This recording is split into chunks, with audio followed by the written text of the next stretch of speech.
Hello everybody and welcome to the Pies Nation podcast, where the pies are hot and the drinks are cold. Nicholas Sacco here, your host once again. This is episode 21 of season 7, or episode 194 if you're counting from the beginning. We failed the first test on Saturday night, going down to Brisbane by 27 points at the MCG. We're back in the pack and with plenty of questions still to be answered. It makes for a telling fortnight for Flyers Pies. We chat through what took place, the worries we have for individuals and the team as a whole.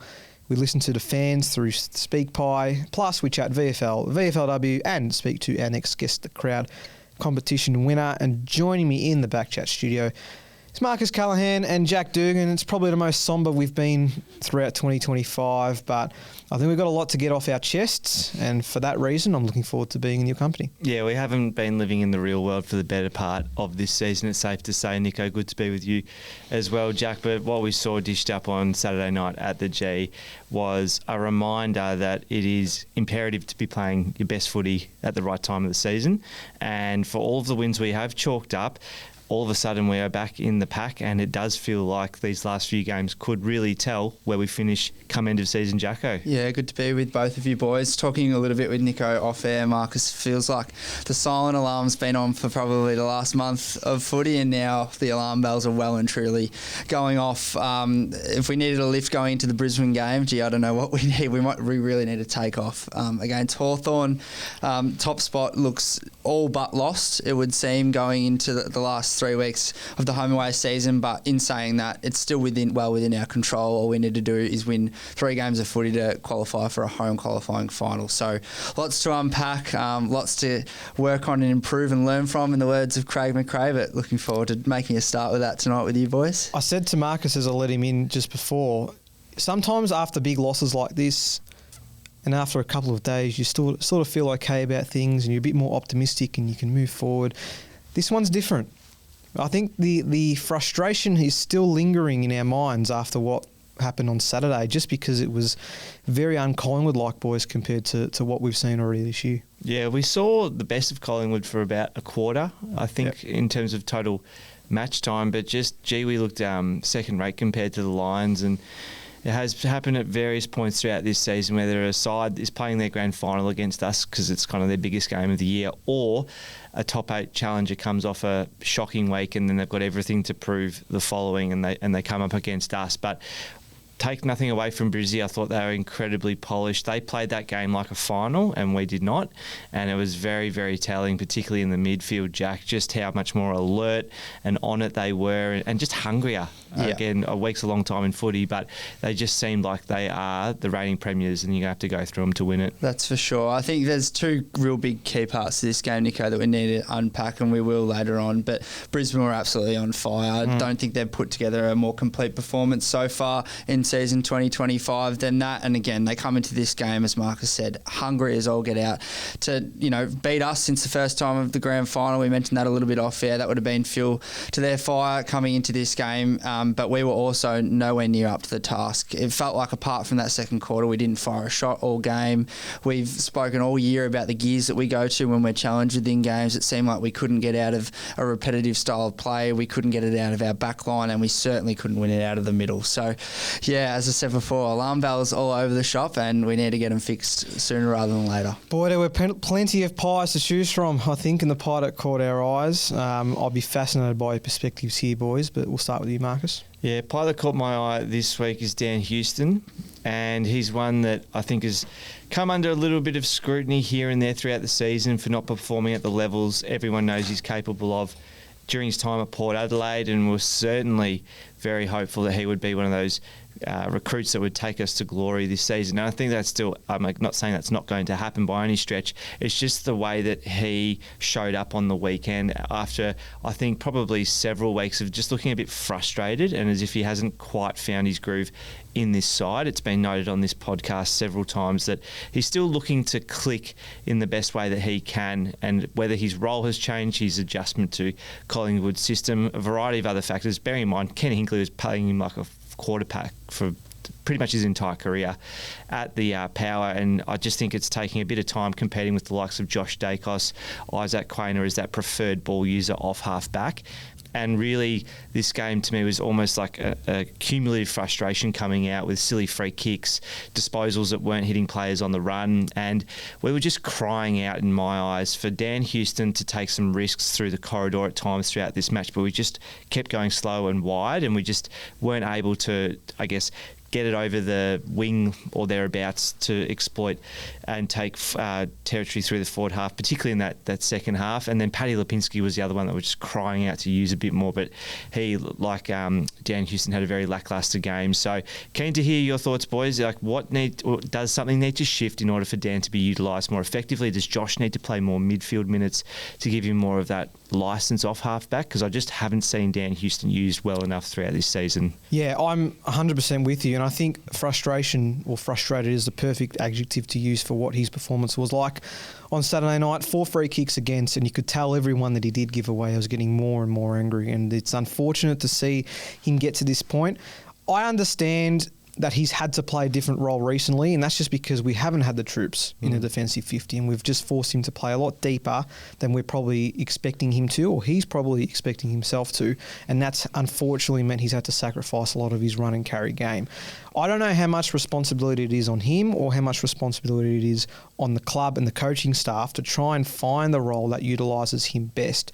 I think Josh Dacos and his versatility to play both in the midfield and at half-back should be taken more advantage of. I would love to see the switch between those two happen more often in-game when required. Happy for a plan to be set in place at the start of matches, but if we feel like we need to switch things up, getting the ball in Dan's hands and getting his confidence going early.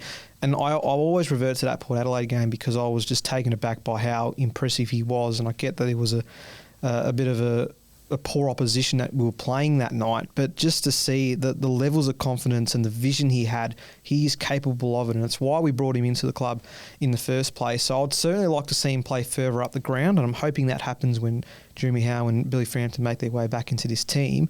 But you're right, the frustration was brewing for a couple of weeks. It came to a head on Saturday. I just hope this doesn't derail him for the remainder of the season. He can help stay focused on the goals of the side. And being at the game on the weekend, there was just a couple of moments where, I don't know, a kick didn't quite get hit, or he had to come over and cover, and he was the first to spray another teammate, and I just felt that was another signal that things aren't going well. And I love it when defenders have that respect with one another, that they can make a call on field and to be interpreted, or Nick Maxwell going at each other, Nico, all time. But yeah, seeing those sorts of things to me are just, again, another signal that he's probably not enjoying his footy as much as he would like. And I think we've seen the best of Collingwood when the players look like they're enjoying their football. And last week, Jack was probably the antithesis of that, as I can remember in the last couple of seasons. Yeah, for sure. I'd like to bring back Marcus's point about, comparing this to, he probably liked Josh Dacos's role in this side, I think, Dan Houston, and a lot of comparisons can be drawn between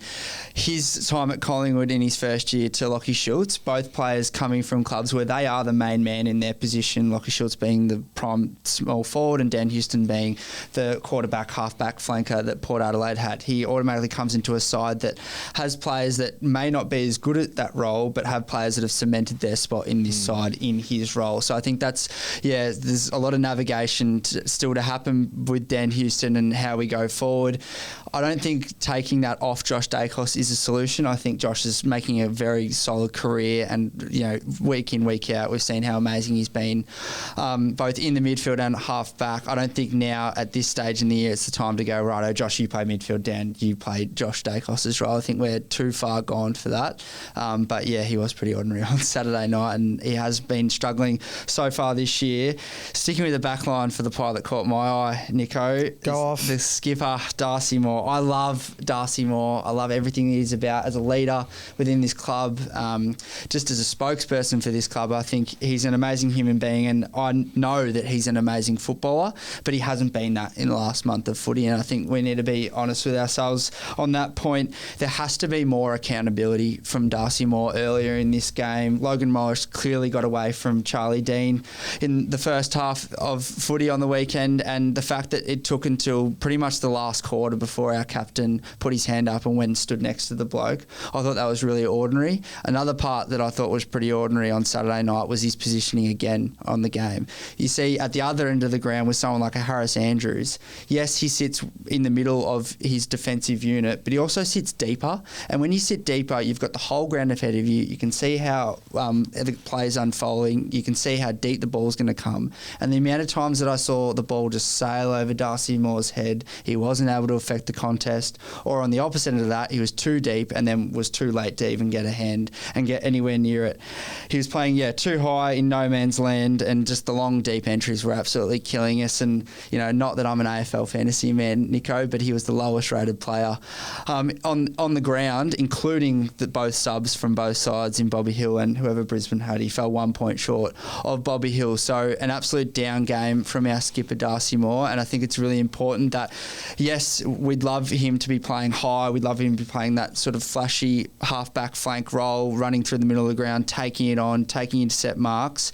But without Jeremy Howe there, without Billy Frampton there, I would have loved to have seen a little bit more accountability from our skipper and just sacrifice a little bit of his game for the betterment of the team. Yeah, you're spot on. You've pretty much nailed every word I was about to say about Darcy on this podcast, and I get that the arguments are going to come, we haven't got Billy, we haven't got Jeremy. Well, unfortunately for Darcy Moore in this situation, he just has not adapted or changed his role to understand the situation we're in that back line. And we're going to touch on the midfield, because the majority of the reason why the ball was hitting inside Brisbane's forward 50 so often was because of that midfield group, and they need to take responsibility as well. But knowing that that's the case, and knowing that the ball is going to be hitting there quite often, you can't afford to be standing 10, 15 metres away from your man. It's just, like I said, the accountability is just really disappointing, and I just felt ashamed to see that Darcy refused to change his game style, sacrifice his game style for the betterment of the team,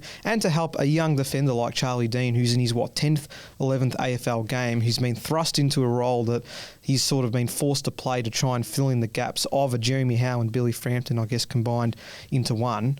I was a little bit disappointed, and I know it's not entirely Darcy's fault, and there were plenty of others that were with him that were disappointing on Saturday night. But I just really did feel that his lack of adaptability in a game sense to try and change things up and not leak as many goals as we did, I just thought was disappointing. Do you think if we did have those two other guys that you just mentioned who likely come back into the side this week, that it would have been a similar game to what we saw on the weekend? Like if we had Howe and Frampton playing, do you still think Darcy Moore is exposed in the way that he was, that we saw? Well, I feel like when you've got Howe and Frampton's presence, Brisbane aren't getting as much space inside their forward 50. The setup is much more effective because they've all played that role and have for many games already throughout the year. Then you've got Isaac Quainer and Brandon Maynard who have lesser roles and are not having to fly out for contests in their own right, being 2 or 3 men deep, and that allows them to be the ones at the ground level and begin that run and carry game which we play so well. So it's absolutely a different story. And Darcy Moore can then play his natural game, and that's completely fine. But knowing that there are shorter, in height-wise, obviously shorter defenders for us, and the fact that he just refused to change things up. I just felt like that's not the leader we know from Darcy. And I'm certainly not trying to discredit him at all, but if you go way back to 2023 when we had blokes like Nathan Murphy running around, how many times did you see him or Jeremy Howe diving to get a late fist in and cover Darcy Moore, really, when he was nowhere near the contest, playing that sort of attacking defender role? I think the reason why I get so frustrated is because we know how good Darcy Moore is. We know when he's switched on, when he's ready to go, when he's allowed to play his natural game, how good he is. It was just frustrating to see that he didn't sacrifice his own game on Saturday and just go, righto, well, as a captain and as a leader of this defensive group, even if you want to strip it back that far, he needed to put his hand up and go, righto, I can't do that today because I don't have the support around me. I need to, go there and try and lock one of these blokes down. Yeah, and I've got to give credit to my brother last night because he was on a full rant himself. But he said, Charlie Dean, not AFL stand, and this is his words, not mine. We'll chat to it. But he was not great again on Saturday. But at least he made a contest every time that ball went inside our defensive 50. He probably didn't win it 9 times out of 10, but he did at least make his opponent earn it somewhat. Darcy Moore, on the other hand, the amount of space that he leaves for his opponents, they were having a free fly and we were just letting them do whatever they wanted. Yeah, it was nowhere near good enough. There's no question. And I think Brisbane identified that keeping it nice and clear, particularly within sort of 30 to 35 metres from goal, was just creating space that they could kick deep to. And once Moore and Dean had a couple of blunders early in that first term, it did feel like the confidence in our defensive unit was shot pretty early. And their forwards, I mean, you got a fifth gamer who's come out and kicked 3 goals against us from about 5 kicks. So it's not a good night at the office when that sort of thing's happening. And not to take anything away from Brizzy's forward line, like Logan Morris, I think he's going to be a genuine superstar of the game. But alongside Hipwood and Henry Smith, it's not exactly an all-star cast, and I would have hoped that we had enough defence at our disposal, despite missing Frampton and Howe, to do better than what we saw. I just really feel like our midfielders were the root cause of why we saw our defenders lose their confidence early, as you pointed out, Nico, so that needs to be corrected. Well, that's going to be the next touching point very shortly, but I will squeeze in a very little positive pie that caught my eye, and it was just Lachie Schultz, and it was just purely from the fact that we were crying out for someone to apply some pressure to somebody. And Lachie seemed to be the only one that was doing it on a consistent basis from start to finish. He had 7 tackles, 6 marks, kicked the goal, 4 score involvements, 17 disposals. No Bow in this side obviously hurt quite a bit as well. But I'm just so glad that Lachie came to play on Saturday night. And he was a standout in an unfortunate situation because there was nobody else willing to go with him and be that barometer and apply that pressure to Brisbane to get us going. There was bits and pieces from different players in the second quarter, but I just love that Lachie never gave up, and it doesn't shy away from what he's shown us already throughout 2025, and we absolutely love the way that he goes about it, and it was pleasing to see that he was able to continue to do that, particularly when there were instances last year where his confidence would drop pretty quickly after some early setbacks, whether it was individually or with how the team was going. But he didn't let that come to him this time around. He was able to, stay on his feet, stay strong and have the ability to continue to apply pressure whenever he got the opportunity. Unfortunately for him, the ball just wasn't in our forward half as often as he would have liked, and the impact probably wasn't as great.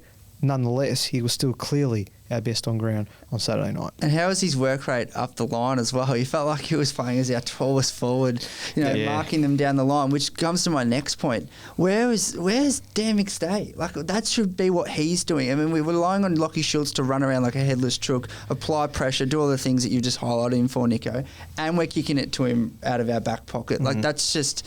I know Dan McStay, we've gone down this rabbit hole before about when Jeremy Howe's out of this side, he's playing some minutes down back and whatnot, but I was just crying out for him to show a bit of presence again. I just felt like that we didn't get a chance where he was able to get his arms up. If the ball's not kicked to him, it seems like he just sort of doesn't, he's not in the contest. If it doesn't land in his lap perfectly, I'm sorry, but yeah, that was really frustrating. I made a point of that in game, was like, okay, Lachie Schultz, amazing mark, amazing work rate to be there, but it's not his job. No question. And again, being at the game, I thought Shooter's game was good, but I guess on reflection, hearing you share those words, Nico, it does sort of remind me that we really had a lack of good players across 4 quarters, and he's probably one of only 2 or 3, if at all, that it could be said they continue to provide that effort and intent, which was lacking as well. And we'll have a chat about Dan McStay in this pod review, Jacko, but I think there could be a little knee niggle there, Nico, because I didn't see him jumping at the ball the way we like to, but I'm sure we'll get there. Yes, unfortunate. But yeah, credit to Shooter. Just very impressed by his mentality throughout Saturday night, despite the disappointing loss. So we've already touched on the backline in fair detail, and I'm sure we'll touch on those points a little bit more.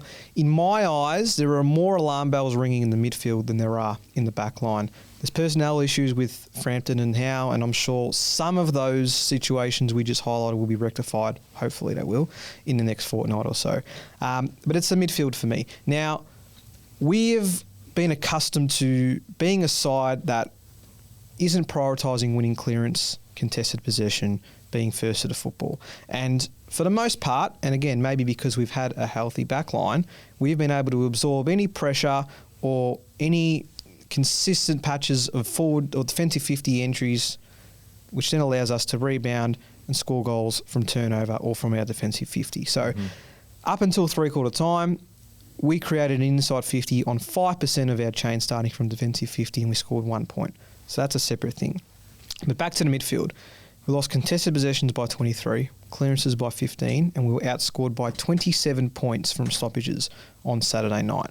We also, in the third quarter alone, conceded 20 points from clearances and lost the clearance count by 11 in that third quarter alone, which pretty much helped win Brisbane the game. Now, there's a difference between not prioritising clearances, I feel, because really, yes, it might be an old style of how things are played, and we pride ourselves on rebounding and winning the ball off defensive 50. But surely there comes to a point in a match when there's an area on the ground that you're not getting on top of, and it's a sole or the majority of the reason why you are conceding the scores you are, that you look to rectify it. Now, I don't know exactly what Fly could have done in the heat of the moment to change things up. We've already spoken about Dan potentially moving into midfield. I'm sure there's others that you could pitch in that situation. But it felt like to me that we disrespected Brisbane Lions midfield, and because we were so slow compared to what the Lions were dishing up, Lachie Neale and Hugh McCluggage were running rings, and it just made it seem, apart from Nick, who could probably keep up with him with those two pace-wise, we just couldn't catch him at all. And it got to a stage where winning a clearance once every 5 or 6 goes was the only chance we were getting of actually generating any scores. It's unfortunate it gets to that point, but what I want to know from you guys, at what stage does it turn from trusting your system and still trying to generate scores from turnover or from defensive 50 to then identifying the problem in game and saying, hey, let's actually put some onus on winning some contested possessions, which Ned Long is there to do, and actually winning some clearances, which Scott Pendlebury, Nick Dacos and others are there to do, because it was just non-existent. Yeah, and interesting that you mention the scores from stoppage against us was, I think it was 27 points. 27 points. Final margin, 27 points. And that really does feel like where the game was lost, quite frankly. I think Pendle's also surprised me. He looked that little bit less alert, and again, this brings up that issue around managing players. But take nothing away from Brizzy. I was speaking to my brother about this. Like, were they that good or were we that off? Like, what was it? Or obviously, there's a mix of both. But in terms of just how much they came to play, because it wasn't just the fact that they were getting hands first and being hungry. And like Ashcroft, McCluggage, and Neale were just unbelievable. It was their organisation at the stoppage as well. They were flicking handballs, and it's almost like, I'm going to handball it there, and then my teammate is going to arrive, and then he's going to flick it. And like, they just knew where one another were going to be. And I've seen Brizzy do this really well over the last few seasons, particularly up at the Gabba. Like, they're just so organised in terms of how they time their runs, and we just looked so second rate compared to that. It wasn't funny, but it is a recurring issue, Nico, and we've talked about it on this podcast. While we have relied on, I think particularly Jeremy Howe, to be that one that can come and intercept and help us generate a new offensive thrust from losing a clearance and then turning it back over. Like, Brizzy to me played a much more finals brand of football than what we saw last week, and we're going to have to think very candidly about how we're going to get hungrier at the source. This is where Tommy Mitchell provides good things, but overall you can't have a midfield unit rotating and just consistently losing that much to the opposition. And before you make your point, Jack, to combine with the clearance and contested possession issues, the pressure ratings also speak for themselves. I don't know if you saw this. So in the third quarter, again, which was the premiership quarter, the quarter that Brisbane went on to win the game, they had a pressure rating of 227, which is their best quarter in a pressure rating sense for over a year, and it forced us to have 43% kicking efficiency. That's our game. That's what we pride ourselves on, the pressure pies. We are the ones in the midfield causing havoc for our opposition, forcing them to turn it over. We pride ourselves on winning the ball back in our defensive half and then using our speed and pace to generate scores and opportunities inside forward 50. more or less got beaten in our own game. Yeah, we did, Nico. I think, first of all, on the centre clearance point, and just clearances in general, got smacked in clearances all over the park. I'm shocked to read now the stats in the centre clearances. We only lost by 1. Being at the ground live, I would have thought we would have lost by about 12 at least, but that's somewhat of a positive.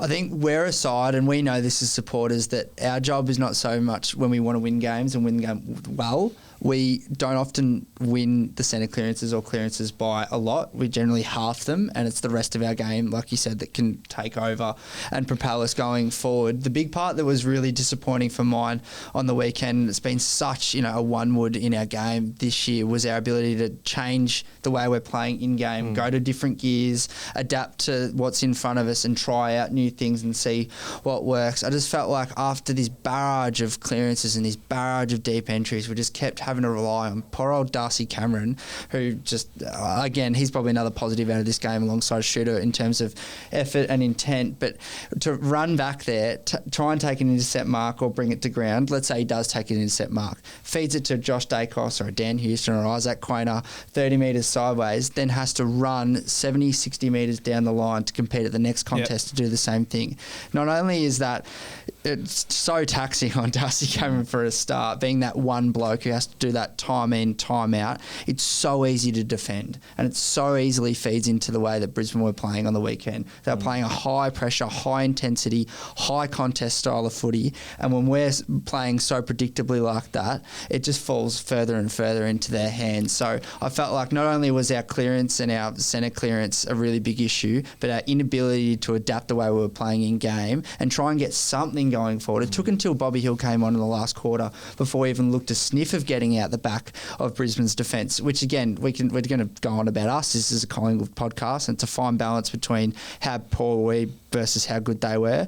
I've struggled to see a Brisbane game that they've played and looked so organised this year. Their spread and the way they took us apart through the middle was just first rate. And they did their homework. It was exactly right. And it was not the side that showed up against the Gold Coast the week previous. And I knew that Brisbane would come out firing, and I knew that this would be, they would be hungry at this game, but I thought we would be better. I thought that we would be able to fire a shot back. I thought that we would lift and rise to the occasion. We were playing for top spot, for Christ's sake.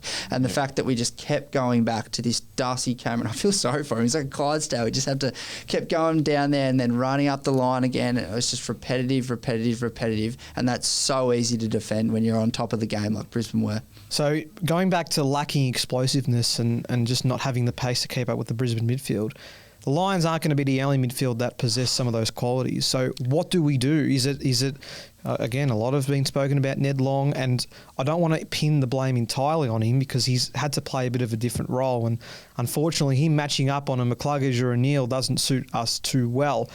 What do you think the solution is? Because bringing Tom Mitchell back might help alleviate some of the issues, but again, if we're getting second to the footy, then they're off to the races every time. Yeah, honestly, from the body of work I've seen this season, I actually don't think the answer lies in the middle. I think it lies with Howie and Frampton returning because... Simple as that. Honestly, because if you look at the disposals, which, again, for midfielders, I'm not saying disposals equate to clearances, but I think a segment of a good midfielder's possession should come from winning it at the source, whether that's you getting your hands on it first and firing it out or being the one on the outside to take the ball forward.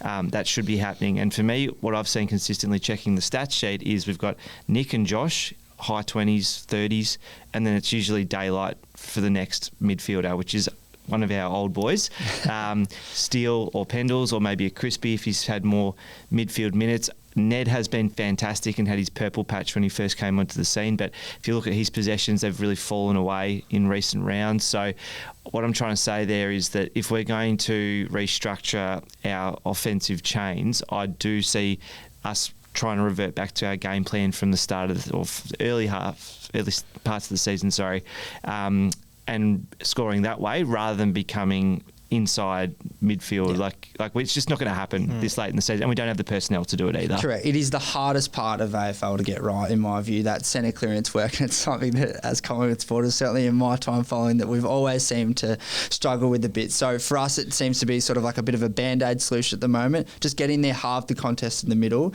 and then let the other parts of our game take over, because we've got 3 weeks of footy left to go against 3 sides that could beat us. And I wouldn't have said that about Melbourne last week, but if we lose the next 2 and Melbourne have a chance to knock us out of finals or knock us out of a top 4 spot, then who knows what could happen. But it's too hard to fix, as Marcus said, completely right now. We don't have the personnel, and it's just one of the hardest things to get right. So now we just have to try and put a band-aid over it, half the contest in the middle, half the contest around the ground, get hungry, Nico, and then the rest of our game, I believe, is still good enough to stack up against the best. Yeah, a pressure rating of 159 we had in the last quarter, which is just nowhere near. Yeah, and the game was still in the balance. Like when Bobby Hill took that hanger on Zorko and kicked Truly, I thought, okay, this could be a sniff, but we just went to sleep. And then we did talk last week about how there was that sentiment coming out of, I think, Darcy Moore in terms of high training loads and conditioning. Like, I just felt like, again, while Brisbane were fizzing to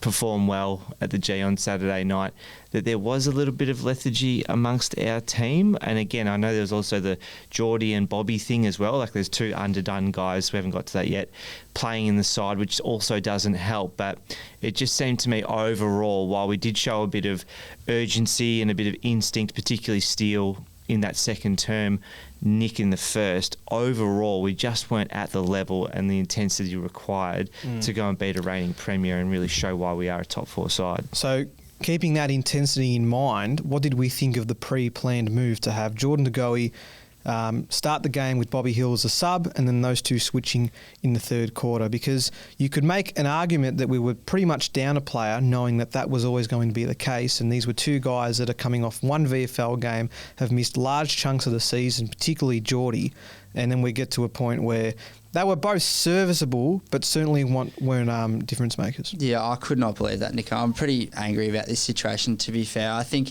in a game like against Freo, where we still lost that, but if you did that in a game like Freo, it's understandable, but I still think it comes across as very arrogant, especially when you consider what was at stake for this game. You're coming up against a top 4 side, still playing for top spot, and you essentially go into the game again, as you said, playing 1 man down, knowing that one bloke was going to play the first half and the other was going to play the second.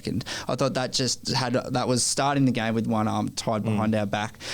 The time for management, the time for looking at numbers and workloads, it's over. I'm sorry. I know Jared Waite's the best in the business, and I know they put a lot of trust in him, but we need to go now. This is our premiership hopes, and our chance of winning this thing still depend heavily on the next 3 games. And the idea, I love Craig McRae, and I trust wholeheartedly what they're doing inside the 4 walls there. But the fact that we hear after the game, after Craig McRae being questioned about workloads, about how some of the senior figures are going this side, and his response is, we'll look at GPS and we'll look at loads, I think the time for that is done. I know that's important. You want people to be fresh before finals. You get a week off. We need to be winning games of footy now, because we need to qualify for a home qualifying final. You can't worry about loads. I know that's probably won't be very popular, but if you're 80% fit, you need to play. So would your solution to have either played both of them a full game or not play them if you didn't feel they could get through a full game? Coming into this game, I honestly thought Jordan De Goey would have been the perfect sub to have, especially when you had blokes like Oleg Markov and the like over there. Much was made about Bobby Hill's game in the VFL last week, coming on, kicking 3 goals and then being really quiet for the most part. But as a small forward, that's just generally the way it goes. So I would have liked to see him start in the side, Jordan De Goey be started as a sub, and then the game can unfold how it unfolds, and you take off where you see fit. Jordan De Goey comes on as that power play. Come on for 10, 15 minutes at a time and try and impact at various points in the game. It just felt like there are a lot of players that could have been subbed out at 3/4 time or at half time on the weekend that weren't, because we had this pre-planned plan in place. And yeah, I just thought we've managed everyone perfectly so far this season. The time for managing now is just about over. What do you think, Marcus? I agree with the Geordie sub. I was really hoping that would be the case, knowing that Bobby wasn't coming off an injury. He hasn't got the conditioning. Sure, he's missed his 5 weeks, but and I get that he got through the VFL full match last week. It's not the same as AFL, but he plays a role that's very different to Geordie, and more importantly, he came on and gave us that moment, as I just mentioned before, where the crowd gets involved. Like I cannot begin to describe how important he is for engaging the crowd. Like when Bobby's not playing, the Collingwood crowd is quieter. I'm telling you right now. When he is playing, there's just this energy, and whenever he goes near the ball, he creates this sort of infectious energy that we all love to be a part of as fans. So I would have loved to have seen him just sit deep for 4 quarters, get out the back. Yes, he plays a little bit of a lazy game, but he does that as a small forward quite a bit anyway. He's often on the fat side, just kind of waiting for his opportunity. A la Starcevic in the grand final, gentlemen. But there just seemed to be a little bit of arrogance once again, and I know that on paper that looked more like the side that we're going to pursue with, except for the guys to come back in. Maybe Markov, maybe Ed Allen are the types that are really making up the numbers, but yeah, it didn't feel right to see 2 guys of such high calibre swapping the vest. Like I literally had my eyes on them in the third when they were handing over, and I was just like, really? Like that is just not gelling with my mind. In this game as well, Nico, I know I'm going to be repeating myself. Premiers, in this game, it's such a big occasion. We're still playing for first. We're up against Brisbane, who we know we're going to come into this up and firing after their result last week. So come in with that pre-plan again. I think I trust Craig McRae and I trust the high performance team at Collingwood wholeheartedly, and I'm happy to have egg on my face in the next couple of weeks. I hope that I'm wrong. Well, when this reel comes out, just as Marcus said, it just felt wrong. It felt like that was not the time to be doing this. Even against Freo a couple of weeks, that was not the time to be doing this. But it's even more not the time to be doing this now. Well, did you mention, Marcus, in our group chat, the psychological edge we would have by having those guys back in the side, knowing what happened in the grand final? Totally. I think that was huge for the fans as well, knowing that Bobby Hill might have been starting and obviously having Geordie back. I thought Geordie was pretty good. Yeah. Like when he did get his hands better than on I thought. footy, his impact was pretty good. And when he went back and kicked that set shot, I thought, oh, geez, don't do the groin or whatever else is happening for him. But, yeah, look, I think we'll look back on this, and whether we won or lost, I still wouldn't have liked that look in terms of Geordie for Bobby as the sub. Yeah. And, yeah, again, if Bobby Hill takes that hanger in the first half, does that get the crowd up and about a bit earlier in the game? I don't know. You saw in the fourth quarter that we struggled all night with getting out the back, looking dangerous, looking quicker and something sharper out of nothing. than Brisbane. Yeah. Something out of nothing, exactly right. And as soon as Bobby came on the ground, you were like, it didn't really eventuate, but you're like, we were half a chance, half a sniff at least.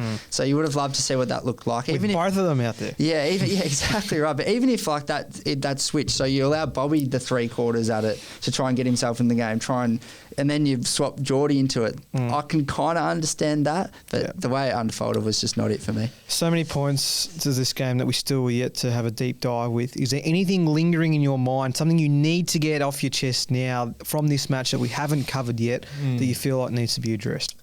Yeah, just coming back to the Dan McStay. Yep. We chat about that, piece. He seemed to be running back very quickly. As soon as we got the ball forward, he was just straight back. And I know he's done that in recent weeks for defensive personnel reasons. But seeing with my brother, he was like, geez, Dan's left knee looks a bit proppy there. And the way he was moving to the bench when he was just making that run away from the contest, away from the stoppage, I was like, his gait doesn't look like a free-flowing, full-fit Dan McStay. And I'm just keeping tabs on whether he wasn't jumping in the ruck either. I don't know if you guys noticed that. And when Lachie Schultz is going for marks down the line, again, it just says to me, and when Darcy Cameron is having to provide that target, Checkers was unfortunately not enough around the contest.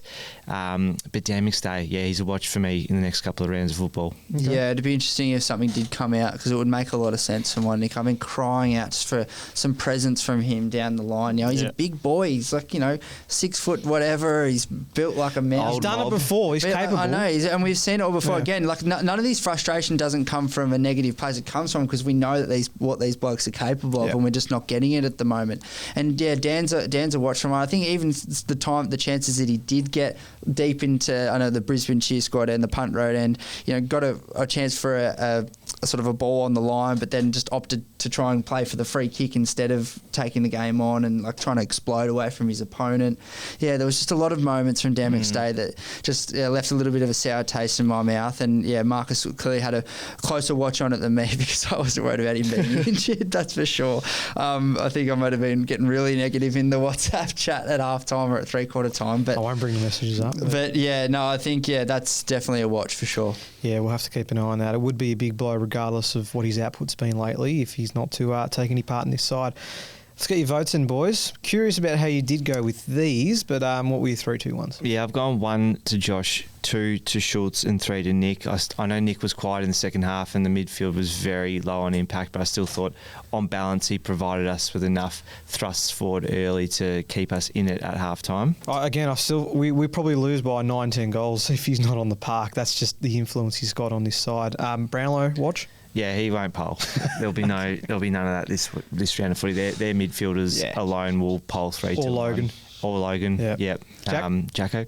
Yeah, it's a tough one for me this week because originally this morning I wouldn't have had Nick in there, and that's probably crazy in most people's view. First half, exceptional. I think victim of his own status once again. First half, exceptional. I felt like it's, again, someone I thought potentially could have been carrying something in the second half. It looked like he got a bit slower, lost his pace, lost his explosiveness. So he misses out this week in my votes. I've given 1 to his brother Josh. Again, just feels like he's just continuing on week in, week out, playing his role. 2 to Shooter for his effort in 10. And I gave 3 to Steele. I thought Steele Sidebottom on Saturday night was exceptional. It was said before the game, you feel like, although he's been way beyond any of our standards set for him before the start of the season, you feel like he's, since the start of the year, his Anzac Day medal performance, all that, he's not gone quiet, but he just hasn't had that real big Steele game that he was having at the start of the year. But I felt like this was his comeback game, if you want to call it that. And yeah, he had a massive impact on the contest, I thought. We'll touch on him towards the end because he's got a big milestone coming up against the Hawks. But I did sneak him in for 1 vote as well. I thought Steele was certainly impressive, and I'm glad you did bring him up. 2 to Nick, and I gave Shooter to 3. I thought he was well deserving of the best Collingwood player on the ground. All right, let's get the cans on. These are going to be fun. We got plenty of SpeakPies coming in, so thank you everybody that did send them through again. We would love to play all of them. Unfortunately, we just do not have the time in this instance, so we will do our best to get them all through, but there's a few that definitely caught our attention that we'll play, so thank you everyone that did send them through. Close to the record that we did have, the Freo game still tops it. For the most SpeakPies that we've had in 2025. So. Can't believe we lost that. Yeah, just like Josie. All right, we're going to chat about. We're going to start with. Let's go with Nick. So thank you, Nick. Hey, Pies Nation boys. I don't really know where to start. Maybe the defence. We've just totally lost our structure. I mean, Moore just can't defend one-on-one. Dean, I don't even know where to start with him. I think less said the better. And these Hollywood-style handballs just are killing me, annoying me. Like, just put us in so much trouble. We're just handballing and over-handballing instead of just getting the ball forward and giving our forwards a chance. It's just...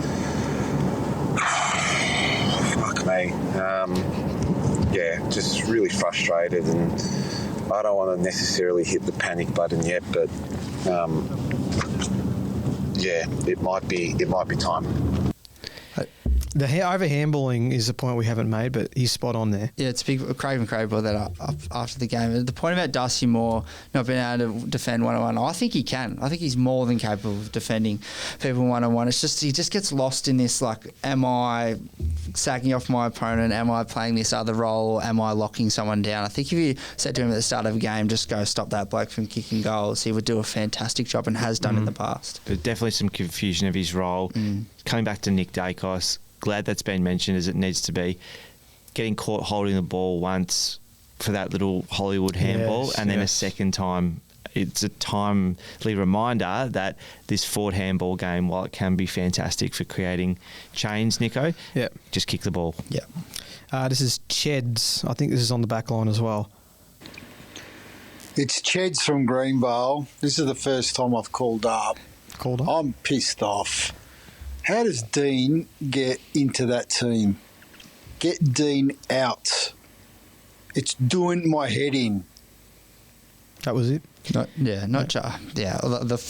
first caller said something good there, Nico. The less said, the better. I think on Charlie Dean, young player, whipping boy, thrown into the deep end on Saturday night, and needs a bit more support around him. But who comes in if Dean? After your comments on the VFL game, Marcus, everyone's saying get Billy Frampton in, get Billy Frampton in. I'm a massive fan of Billy Frampton, but on form, you probably prefer Charlie Dean.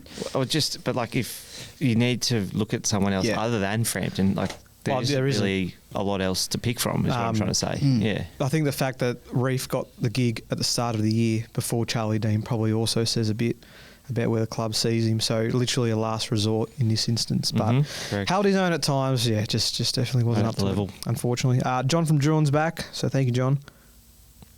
Evening, guys. It's John from Druin. Yeah, disappointed with the result, but let's give our hats off to Brisbane. Absolutely outplayed us all night. After half-time, they were far better side. Clearances and at the stoppages, they were just cleaner with hand as well as with foot. Our backline just didn't hold up. Charlie Dean, just not up to this level yet. I know he's very young, but he's going to take time. But we can't get Howe and Billy Frampton into this side quick enough and give Darcy Moore a drop out. I believe 14 goals in 2 weeks is just not a great result from our captain. Darcy Cameron can keep his head up. I thought he played a magnificent game, and Josh Dacos had his moment. But guys, we just can't throw the water out with the bathtub at the moment. We're still in the top 4. We know what the end game is, and if I remember correctly, we lost 4 in a row in 2023. Look how that turned out. So, be positive. We're still there. Go Pies. Thanks for everything on the podcast. We love it. Bye.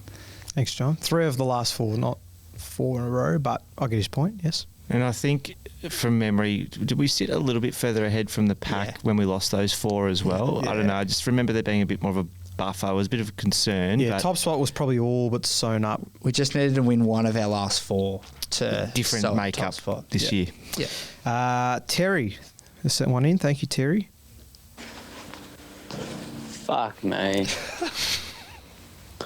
I mean, people will probably talk shit about Darcy Moore, Dan Houston, Isaac Quainer, whatever.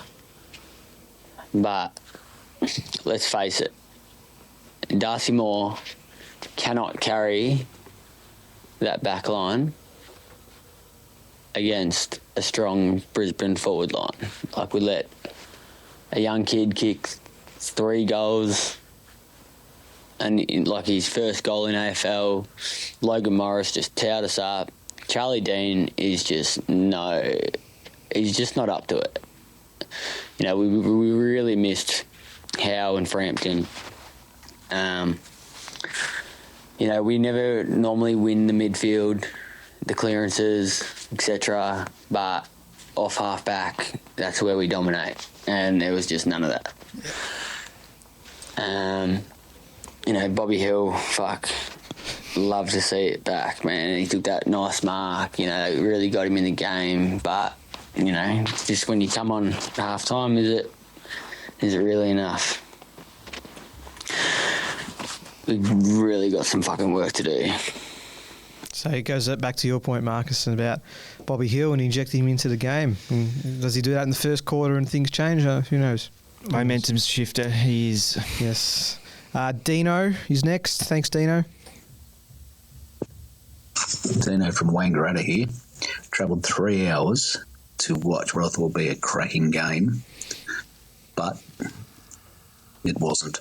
It was horrible to watch. The past weeks have been down from what we're usually doing. It's just we're going backwards. What do we need to do? I have no idea. Pie that caught my eye was on the concourse, and it was a nice meat pie. Other than that, the rest were cold. Jesus Christ, what are we going to do from here? Because 3 games to go, and we are way behind the pack at the moment. We need to lift. We need to come from somewhere. Come on, Pies. We're not done yet.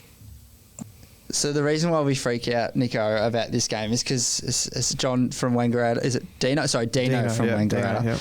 As he's just highlighted there, we all expected this to be the game that we lifted. And although I, might have expected a bit of a shootout and this game to be a lot closer, it just wasn't. And I feel like the reason why we're freaking out a little bit as supporters is because the evidence that we've got over the last month is this is not just now a trend in our game. This is a consistency in our game that's really worrying heading into the pointy end of the ladder.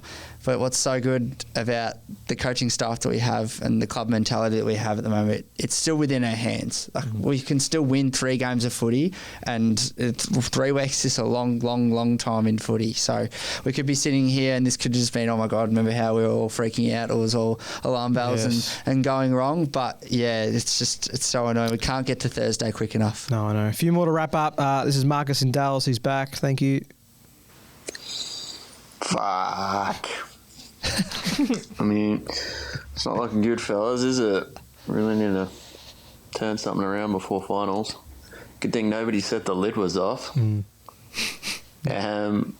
Frustrating thing is, it's like we've seen that our best footy can fucking stack up against anybody, but we've just got too many good players having ordinary days, and the issue is the rest of the comp's all finding form, like blowing teams out by 10 goals, and we, just stumbling right at the end. So, yeah, it's tough to watch, isn't it? Hopefully Fly can turn it around here. Hopefully blokes can pick themselves up while they're at it, because, fuck, we look good when we play well, but it's just, just not finding form at the right time, unfortunately. But Flag Pies 2025. Yeah, okay. That's good. Yep. This is Adele, not the singer, Adele. This is another one, so thank you. Hi, guys. I'm sure there are lots of Pies supporters out there just lamenting what could have been with this year. It's all falling apart, that sort of stuff. But really, I'm actually very confident coming out of this game for many reasons. Number one, the team didn't look like they had any leg drive at all.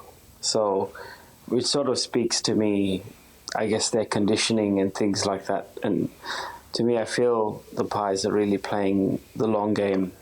And secondly as well, we didn't go all out to win this game. I mean, we looked the best when Geordie was working in the middle with Nick. So in reality, if you really wanted to keep that momentum going, it kept him in the game. But again, just another sign for me that we're playing the long game. And lastly, Fly came from a team that won a 3-peat,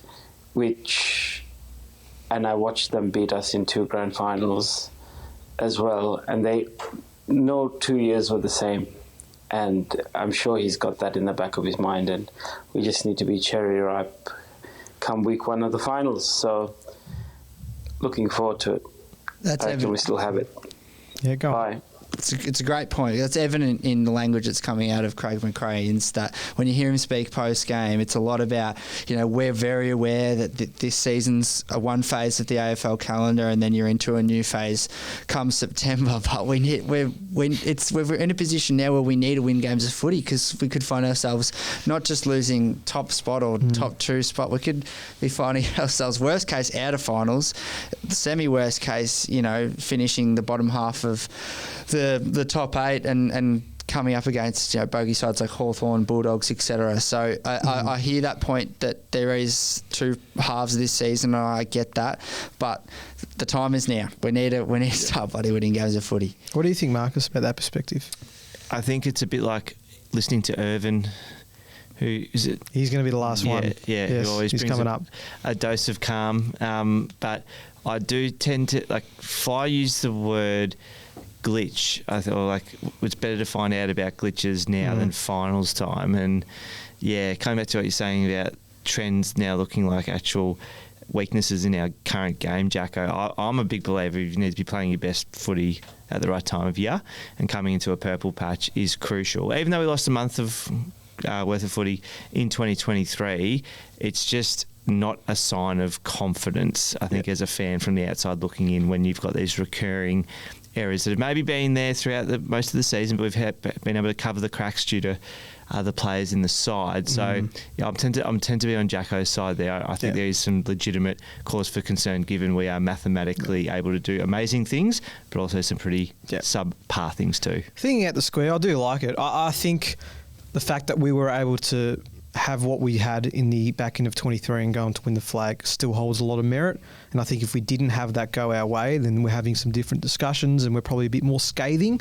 But knowing that's in the back of our head, I still do feel like we've got to have a little bit of that perspective. So it was nice. I'm going to finish with Irvin. There's so many more, but we're going to run out of time. But let's finish with Irvin. Well, that sucked. Definitely the most flat I felt after a game all season. I wouldn't say I was angry after the game, just really disappointed. I didn't think the effort levels were too bad, but in terms of execution, in terms of game plan and like skill level, we were just completely outplayed by a very talented and very good Lions team. So full credit to them. But with that being said, I am nowhere near ready to give up on this team. Like, things seem really bleak and gloomy right now, but thanks to the work we did earlier in the season to put us clear on top of the ladder, we're still actually in a pretty decent position. Like, we took the hits and we're still standing, and we're actually still in, like, our fate's actually still in our own hands, because if we finish undefeated, we can still finish first or second, and that's all that really matters. But we got to respond, and I firmly believe we will. Because one of the things I've learned in life is that adversity creates opportunity, and the adversity we're going through right now is really just a huge opportunity. It's a huge opportunity to show everyone who we really are. I've just got to stop saying that 17 is coming. Like, it's a bit arrogant. And honestly, it makes it seem like the flag's just a given, when in reality, we got to go out and do the work and take that damn thing. And that starts on Thursday night. But as Fly always says, if we manage the moments, play the minutes, we're going to be a premiership fucking team again. Go Pies. So this is why I finish with Irvin all the time, because he just brings us back down to earth a little bit, and we love it. The difference between the best and the not so good sides in the comp, Nico, is their best footy and their worst footy. The gap between that is minimal, and you just feel like the other teams around us in the top 4, top 8, they're closing that gap ever so slightly, coming into the pointy end. That's all we need to do. We just need to make sure we're not going to dominate every single game week in, week out. We know that best footy is still a long way ahead of us, but just making sure that our worst footy isn't as bad as it has been. 100%. Well, thank you for everyone that sent them in. We really do appreciate it. Please keep doing so after each game. We love hearing the different opinions and voices of our many Pies Nation army, so thank you for everyone that does send them in. Hopefully we'll find some more time next year where we can make this a bigger segment, but it's been very impressive that everyone that does send it in, so thank you. No guest to margin because we lost, so we can move right along very quickly. We've got guest to crowd. We're going to speak to Eleni. I'm pretty sure that's the name this time, Marcus, after last week, but we'll move on from that. Not mate. I should be okay this time. But 82,000 odd at the MCG, which was an enormous crowd. And I was reading before, I think it was the highest rated or highest viewed game on Fox Footy since they started covering football, not including finals, but it was actually 4th on the list, including finals. So it helps when you're the only one showing the game, but point being, it's a pretty significant achievement. So everyone just loves tuning into the Pies. That's what we do. So Lenny's the one. We're going to give her a call and we'll chat through her perspective of how things went on Saturday night.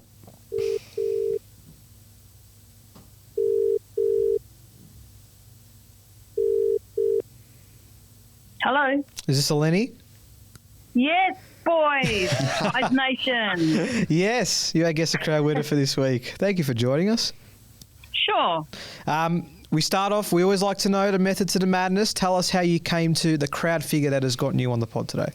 Yeah, well, I don't have any real method, but this week I thought it would be over 80,000. The conditions were pretty good, and then I thought, I'll put 23 for Bobby Hill's return and 0.2 for Geordie's return. So very good. Here we are. That is fantastic. See, there's always a little bit. You might not No method. consciously think it, but subconsciously, those little things just come to the fore. Well, I just throw caution to the wind, a little bit. Yeah. A bit like our game was on Saturday night. Well, great segue, Eleni. We want to get your thoughts on how things unfolded on Saturday night at the MCG, because it was a pretty dour effort. Yeah, I know. I'm sure you guys have unpacked a lot up until now, but I don't know. I sort of I feel like Brisbane deserved to win, full stop. We showed signs of, and one quarter doesn't win you a game of footy, does it? We only showed up in that second quarter and we looked good, and I thought we started the last quarter okay with Bobby, but, still, I sort of try and be positive, I guess. Still was popping up everywhere, and Nick was doing Nick things. I don't want to sort of blame any one person. Hindsight's great. 50-50 calls. Yep. Maybe they didn't go our way. They don't often, but and we often give silly free kicks to the opposition in their goal square, and we get them in our back line, sort of thing sometimes. So I don't know. It was just one of those games where I think it was our worst game for the season outside that stupid opening round, but and that's it. Yeah. I can't really put my finger on anything. It just felt like they didn't gel. The connection, I'm not sure. Did we make changes that hurt us? Taking Tommy Mitchell out, but I get what they're trying to do. Sort of. I think I'm not very tactical when it comes to these things, boys. I just go and enjoy my footy, and you can see the guys putting in and out, but week in, week out. But it wasn't a no show, but it was just flat. I don't know. It's just it's funny sort of to describe. It's frustrating. You had a flat feel about it, that's for sure. And just Jack here, thank you so much for taking the time to come on. I know you just mentioned that you're not a very tactical person, but I want to ask you a tactical question. If you're Craig McRae over the next 3 weeks, how much are you investing into these next 3 games of footy, and how important are they, or are we able to just sort of continue to do what we're doing and limp into a finals campaign and hopefully restart there? We know a lot of the language out of the club is that that's what we want to try and do, manage our way to the end of the season and then have a big restart. But how much emphasis do you place on the importance of the next 3 home and away games? Well, I think they are important. Yes, we've made finals great, full stop. We heard that a couple of weeks back. We've got 14 and it's a different ball game. But I do like being top 4 and playing home finals. I think it's important, and every team would. I'd like to at least win 2 of the next 3. I'd love it, in fact. It would be good. I think, you bring back... We really miss Howe and Frampton. I'm sure you've covered all this stuff, and being McCreary in, how good was he when he came back after, that time? Absolutely. Made a big difference. Yeah. I think he's a week or 2 away. I can't remember how long they said. Probably not this week. No, probably not this week. I'd like to think, beware the wounded bull. Is that what the saying is? Or magpie in this instance? I'd like to think we'll come back and smoke Hawthorn this week. Yes. And just put everybody back in their place. And, well, if you don't, we're still there, and I'm sure teams would fear us in the finals, right? Because we've got experience and those boys will lift. Well, we've done it before, so there's no reason why we can't. There's one more question we do want to ask you quickly, Eleni, because this week is still Sidebottom's 350th game. It's a magnificent achievement, and we've touched on it briefly throughout this podcast. But how good's he been all year, though? Well, exactly. It's been fantastic. Tell us some of your favourite moments of Steele. Not his, was it 300? No, when he got injured. No, not a great start.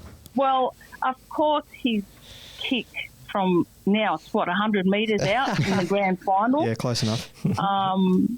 We love that goal. That's the only time that I actually calmed down at the grand final. Nice. When he kicked that goal. I loved what he did on Saturday night. For me, he was one of the best on ground for us, and he's just constantly in there. Yeah, he coughs it up now and again. He'll just kick it out, and you go, "Oh, Steelo, come on!" But he's just a terrific team player, and I think he's loved around the club. You can see all that, yeah. So, and we just wish him well. I actually saw Steelo in the local coffee shop pre-season, and he just looked trim and taut. And I said to him, "You are looking fantastic." This was before we started, and I said, "I hope you have a terrific year. I don't know what you've done, but you're looking great." Oh, well, and see. He turned around and he said, meet my son Ned. He didn't want to talk footy at the time, but he did say thanks, and he goes, we'll do our best. But, he's having a stellar year. So, no, he absolutely is, and it's been great to see him play the way he has throughout the year. Lenny, would love to stay and chat, but we've got to get moving. Thank you so much for joining us on the podcast, and hopefully we're celebrating some wins. Come on, lads. Let's pump him up for the next 3 home and away games, and let's go. And you've got regards from Colin as well. He's a good mate of mine. Oh, there we go. Fantastic. Yeah. Well, thank you very much, and thanks for joining us. Thanks, Lenny. All right. See you, lads. Bye. That was Lenny joining us as part of our Guess the Crowd. That could be you if you guess the crowd closest to the pin. Keep an eye out for Lukey's post close to game day, and if you are the one that's closest, that'll be you joining us as part of our Guess the Crowd. All right, we've got to rush through the VFL because we are absolutely running out of time. But Marcus, if you don't mind, I'm going to skip you because we did defeat Williamstown and we are in a really good position in the VFL. Serge has given us a nice little wrap-up of how things went at DSV Stadium, taking on the 10th place Seagulls.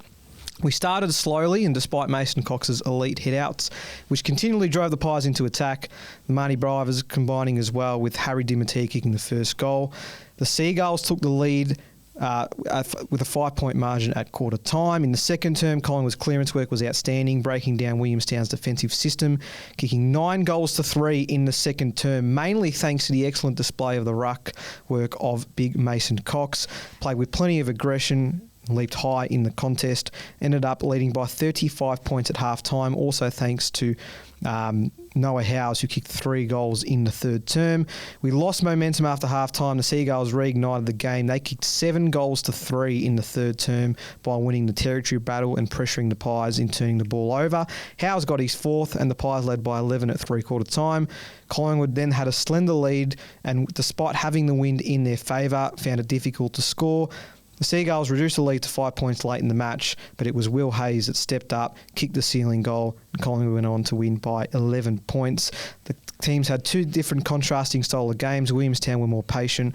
Collingwood were, on the other hand, playing a quicker game through the middle of the ground. That would have been handy on Saturday night, and were able to get an important win for them. So they look pretty comfortable in the top 6. No game for the VFL. We've got a bye and then 1 more home and away game because that's just how amazing the VFL competition is, Marcus. And good to see the Pies continuing their winning ways in the VFL. Yeah, it looks like we will get a finals berth, and we'll probably need to win that match against the Port Melbourne Borough in the final match of the season for the Pies, Nico, but every chance to play finals this season in both the ones and the twos. It's just a case of where will we finish. Absolutely. And the VFLW girls booked their place not only in the finals, they finished second after their big win on the weekend. They also defeated Williamstown by 13 points before the VFL game, 11-3 to 9-2. So they now have a qualifying final against top of the ladder North Melbourne. That's this Saturday, 2:30 Arden Street Oval.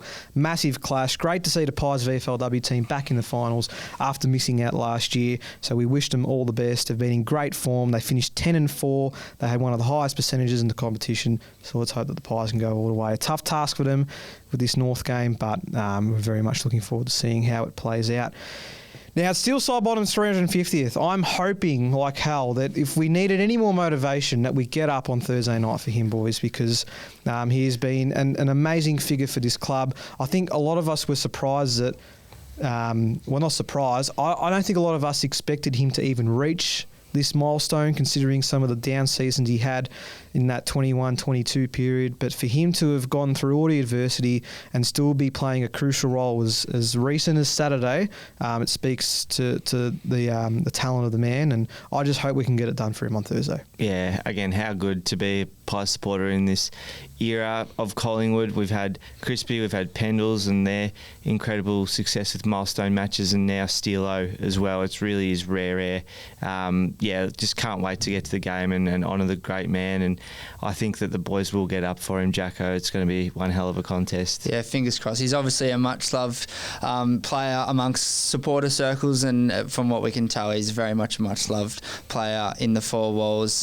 Just blown away by his career for a start, and then what he's been able to do at the latter end of it. I think he and Pendle's really showing the way and changing the game in many respects, and what that looks like for senior players right around the competition. So he's a trailblazer, and I couldn't be more happy for him. He's a sort of bloke that I think he smiles infectious, and when Steele's smiling, we're all going pretty well, I reckon. Absolutely, except Saturday. But let's hope we can get the job done, and it's better than his 300th game that happened against North a few years ago.